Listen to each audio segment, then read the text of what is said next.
مفتی صاحب حنفیہ کے نزدیک تراویح سنت مؤکدہ ہونے پر دلائل دے دیجئے. بہت سے لوگ کہتے ہیں کہ یہ اصل میں تہجد کی نماز ہے اور نفل ہے, سنت مؤکدہ نہیں, تو ہم انہیں کیا دلیل دیں؟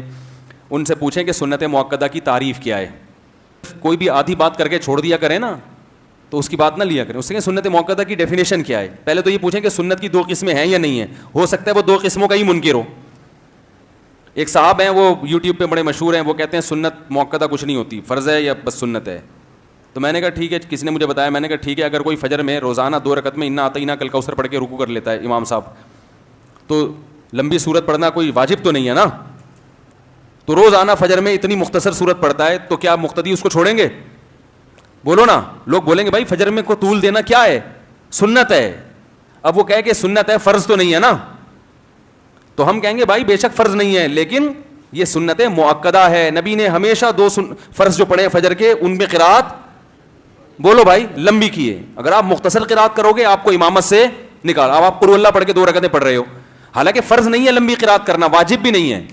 تو سنت مؤکدہ کا مطلب کیا ہوتا ہے کہ یہ نہیں کرو گے تو قابل ملامت, لوگ ملامت کریں گے امام صاحب تھوڑی سی لمبی قرات کیا کریں, انا اعطیناک فجر میں نہیں چلے گی, مغرب میں ٹھیک ہے.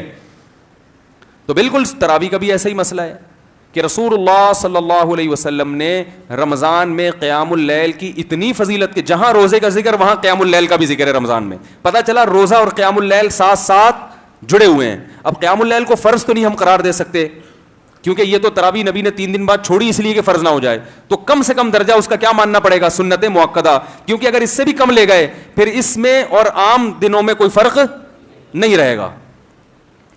یعنی پھر عام دنوں میں رات کی نماز میں اور رمضان کی رات کی نماز میں کوئی فرق نہیں رہے گا. تو وہ فرق جبھی ہوگا جب عام دنوں کی رات کی نماز کو, چاہے وہ تہجد ہے یا کچھ بھی ہو, عام دنوں میں تو تراویح ہوتی نہیں ہے نا, تہجد ہی ہوتی ہے قیام اللیل میں, تو اس کو ہم نفل کہیں اور رمضان میں ہم کیا کہیں, سنت مؤکدہ.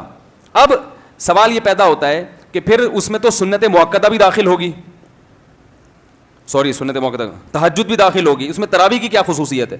تراویح کی خصوصیت یہ ہے کہ ہم دیکھتے ہیں کہ تہجد پورے سال پڑھی جاتی ہے, جبکہ تراویح صرف کس کے ساتھ خاص ہے, رمضان کے ساتھ خاص. تو جب یہ رمضان کے ساتھ خاص ہے تو وہ تہجد تو پورے سال ہے نا, اس میں تو یہ رمضان ہو غیر رمضان ہو, نبی 8 رکعتیں اکثر پڑھا کرتے تھے. تراویح ایک الگ سے نماز ہے جو باقاعدہ جماعت کے ساتھ ہے, اس میں لوگوں کا ہجوم ہوتا ہے, جبکہ امت کا تقریباً اس پر اجماع ہے کہ نفل نماز میں لوگوں کو اکٹھا کر کے جماعت سے نماز پڑھانے کی اجازت نہیں ہے. آپ دیکھو جیسے ہی عید کا چاند نظر آئے, اب تہجد آپ جماعت سے نہیں پڑھ سکتے. اگر یہ عام تہجد کی طرح ہے تو آپ جماعت سے نہیں پڑھ سکتے, بلکہ 10 رکعتوں کے بعد پتہ چلا نا چاند ہو گیا, ختم, وہی نماز چھوڑ دی جاتی ہے. یہ بتانے کے لیے کہ یہ کس کی خاصیت ہے, یہ نماز یہ رمضان کی خاصیت ہے. اس لیے علماء کہتے ہیں چونکہ یہ رمضان کی خاصیت ہے تو حدیث میں جو آتا ہے قیام اللیل, اس میں یقیناً وتر بھی داخل ہے, تہجد بھی داخل ہے, تراویح بھی داخل ہے, لیکن اس قیام اللیل کا اولین مصداق تراویح ہے. سمجھ رہے ہو, اس کا اولین مصداق کیا ہے, تراویح. کیونکہ نبی صلی اللہ علیہ وسلم نے 3 دن تراویح باقاعدہ جماعت کے ساتھ, اور پھر حضرت عمر رضی اللہ تعالیٰ عنہ نے باقاعدہ اس کو جماعت کے ساتھ رائج کیا اس کو, اور پھر پوری دنیا میں جو اس وقت صحابہ کرام تھے, علماء تھے, سب نے حضرت عمر کے اس عمل کو لیا, کسی نے بھی حضرت عمر پہ اعتراض نہیں کیا. تو اس کی علامت ہے کہ یقیناً ان کے پاس محمد صلی اللہ علیہ وسلم سے کوئی دلیل ہوگی, جو دلیل ہم تک نہیں پہنچی لیکن صحابہ تک پہنچی تھی. ایسا ہو سکتا ہے کہ ایک دلیل ہم تک نہیں پہنچی, حضرت عمر تک پہنچ گئی. تبھی تو کہتے ہیں نا, حضرت امام ابو حنیفہ سے کسی نے پوچھا کہ آپ کے پاس تراویح کے سنت ہونے کی کیا دلیل ہے, تو انہوں نے وہ بخاری والی حدیث پیش نہیں کی کہ نبی صلی اللہ علیہ وسلم رمضان میں اور غیر رمضان میں 8 رکعتیں پڑھتے تھے, یہ نہیں پیش کی. اگر یہ تراویح کی دلیل ہوتی نا تو امام حنیفہ اس مشہور حدیث کا حوالہ دیتے کہ حضرت عائشہ سے یہ مروی ہے, بلکہ انہوں نے کیا دلیل دی, ما رأیت عمر مبتدعا, میں عمر بن خطاب کو بدعتی نہیں سمجھتا. کیا مطلب, عمر بن خطاب کے پاس یقیناً کوئی دلیل ہوگی.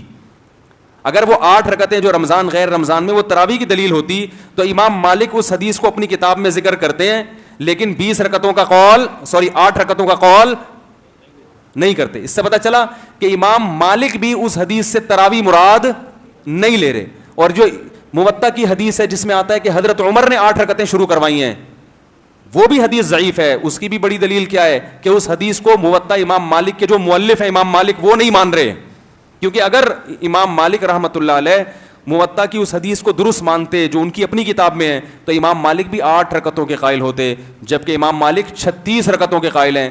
تو بھائی نہ حضرت عمر کی 8 رکعت والی روایت کو امام مالک مان رہے ہیں, نہ حضرت عائشہ کی تہجد والی 8 رکعت کو امام مالک مان رہے ہیں, نہ امام شافعی اس سے استدلال کر رہے ہیں, نہ امام احمد بن حنبل استدلال کر رہے ہیں, اور نہ امام حنیفہ استدلال کر رہے ہیں. اور استدلال کر رہا ہے کوئی اس زمانے کا کوئی انجینئر استدلال کر رہا ہے, تو یا تو وہ چاروں کی فہم غلط ہے, اور آج کے دور کے پلمبر اور انجینئروں کو اللہ نے بے پناہ علم و فراست عطا فرمائی ہے, یا پھر یہ غلط ہے اور وہ کیا ہے, وہ صحیح ہے. تو ایک شاعر ہے نا, شعر ہے نا, بتاؤ تم کس کا ساتھ دو گے, وہ سنیے ایک نظم, ادھر ہے نفرت ادھر, وہ ایک نظم تھی, ادھر خدا ہے اور ادھر ہے نفرت وغیرہ وغیرہ ایسا کر کے. تو ایک ایسا طرز عمل جس سے تمام مجتہدین پر سے اعتماد ختم ہو رہا ہو وہ زیادہ بہتر ہے, یا قرآن و سنت کی ایسی تشریح کی جائے جس سے مجتہدین پر اور زیادہ اعتماد پیدا ہو رہا ہو. تو حضرت عمر نے جو شروع کروائی وہ بھی قیام اللیل ہے, تہجد بھی قیام اللیل ہے, اور وطر بھی قیام اللیل ہے. لیکن جب رمضان میں قیام اللیل کی بات آئے گی تو سب سے پہلے ذہن کہاں جائے گا, اس نماز کی طرف جو رمضان کے ساتھ خاص اور تراویح ہے. تو اس لیے علماء تراویح کو عام نوافل کی طرح نہیں بلکہ سنت مؤکدہ کہتے ہیں. اور چونکہ جمہور کے نزدیک 20 رکعتیں ہیں, امام احمد بن حنبل سے 2 قول ملتے ہیں, 20 رکعتوں والا بھی, اور ایک اختیار بھی دیتے ہیں کہ اس بارے میں جتنی روایتیں منقول ہیں, 8 کا وہ بھی نہیں کہتے, کہتے ہیں 16 بھی منقول ہیں, 36 بھی منقول ہیں, 24 بھی منقول ہیں, تو ان میں سے جتنی چاہے پڑھ لو. لیکن دوسرا قول امام احمد کا بھی ہے کہ بہتر کیا ہے, 20 رکعتیں. مختار ان کے نزدیک بھی ہے, اور باقی تینوں ائمہ سے تو صراحت ہے 20 رکعت سے کم کا کوئی قائل نہیں ہے. تو اس لیے علماء احناف کا یہ فتویٰ ہے کہ 20 رکعتیں ہی سنت مؤکدہ ہیں. ہاں کبھی کسی عذر سے چھوٹ جائے, تھکاوٹ ہے, سفر ہے, تو سنت مؤکدہ کا حکم یہ ہے کہ کبھی کبھار چھوڑنے میں کوئی حرج نہیں ہے, لیکن چھوڑنے کا بالکل معمول بنا لینا. تو ہم یہ نہیں کہہ رہے کہ گناہگار ہوگا, لیکن ایسا آدمی بہرحال قابل ملامت ہے, اس کو ملامت کی جائے گی کہ ایک چیز کی اتنی فضیلت اور نبی نے اتنا ابھارا, پھر خلفائے راشدین نے اس کو باقاعدہ زندہ کیا, آپ اس عبادت کو عام نوافل کی طرح چھوڑے چلے جا رہے ہو, تو یہ اچھا عمل نہیں ہے. آپ کو ایسا نہیں کرنا چاہیے. مسلمان ہو, آپ پر یہ چیز سوٹ نہیں کرتی. سمجھ گئے کہ نہیں سمجھ گئے؟